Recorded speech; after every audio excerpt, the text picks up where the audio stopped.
Oh, magandang araw sa inyo mga kabayan. Di ba't ang ating Mr. President bumisita mga kabayan sa UAE? Ikita ninyo, nagkalat ang ating presidente mga kabayan. Yang college time na yan mga kabayan ay isa yan sa mga news, no? O media outlet sa UAE mga kabayan. At kita nyo naman mga kabayan, 1.2 na tumatawa, 540 ang galit. 120 ang like ko. Naiiyak pa Nagkalat mga kabayan ang ating presidente sa ibang bansa. Grabing kahihiyan mga kabayan ang dinadala ng taong ari sa ating mga Pilipino. Grabe. Pinagtatawanan mga kabayan. Tapos yung sheikh doon, parang hindi man lang yata mga kabayan pinagandaan tong si Bongit. Ganyan ang ating presidente mga kabayan. Na while yung dating presidente mga kabayan ay ginagalang. Galit kasi yung mga Arab mga kabayan sa sa mga bangag mga kabayan. Kita mo yan? Pagka ako mga kabayan hindi ako pupunta sa mga ganyang lugar at nagdadala lang ng kahihiyan. 'Di ba mga kabayan? Tapos ito pa masaklap, no? Parang bali-balita kaya daw nagpunta yan doon mga kabayan dahil merong race. Yung kanyang paboritong racer mga kabayan ng F1. Kung yan man mga kabayan ay totoo, malamang sa malamang nga. Kita ninyo, di ba noon ay nabalita yan na nanood ng race.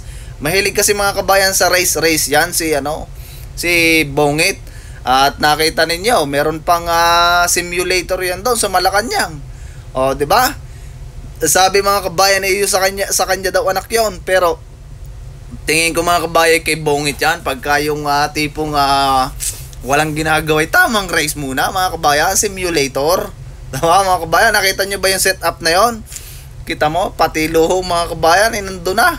Kaya siguro laglag ang eyebags niya, hindi na natutulog, puro laro.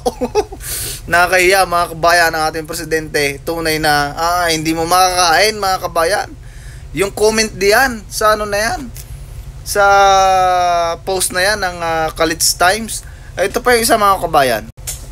Ayan, 2.2k natawa mga kabayan. Oh my goodness mga kabayan, ang nangyayari sa ating bansa ay dinadala tayo sa kakahihiyan itong tao na are.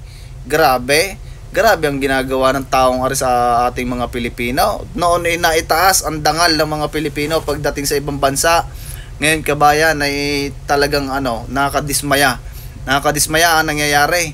Kasi parang humina ang Pilipinas pagdating sa ibang bansa At mapapansin ninyo yung ating mga kabayan na nasa lugar na yan mga kabayan ay galit, galit na galit.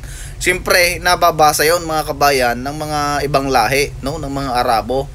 At mapapansin nyo doon na may mga ibang lahi din na nagko-comment patungkol sa ating presidente, Siyempre international news tayo ngayon mga kabayan. Ang bansa natin ay laman ng international news. Kahit i-search ninyo sa Google o kung ano pa man, tingnan ninyo yung mga news outlet sa ibang bansa, makikita nyo, lagi tayong headline mga kabayan. Ganyan katindi ang nangyayari sa bansa natin. Nakakahiya ang pinaggagawa ng Pangulo na aray mga kabayan. Nakakahiya talaga sobra. Gawa ng, kita ninyo, pinagtatawanan lang pagdating sa ibang bansa. Tapos mababalitaan mo na kaya lang nagpunta doon para lang manood ng race. Ay puta ragis na Pangulo yan mga kabayan, ay hindi talaga maganda.